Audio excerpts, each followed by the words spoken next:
मी युवराज कुचेकर, भारतीय जनता पार्टीचा हडपसर विधानसभेचा झोपडपट्टी आघाडीचा अध्यक्ष आहे। जवळ भारतीय जनता पार्टीमध्ये 22 वर्ष झाले मी कार्यकर्ता आहे, एकनिष्ठेने राहतोय। पण माझा पूर्ण अन्याय झालेला आहे की डायरेक्ट आयात काँग्रेसचे उमेदवार आमच्या बोकांडे आणून ठेवलेले आहेत।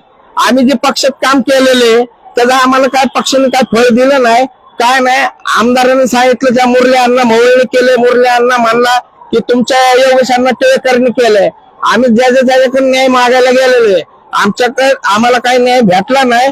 आम्हाला फक्त निष्ठावंतांना काय दिले की उपऱ्या लोकांच्या संडासाचं ढोंगण धुवायला पाणी दिले की आम्ही जाऊन ढोंगण त्यांचं धुवायचं। आम्ही काय करायचं?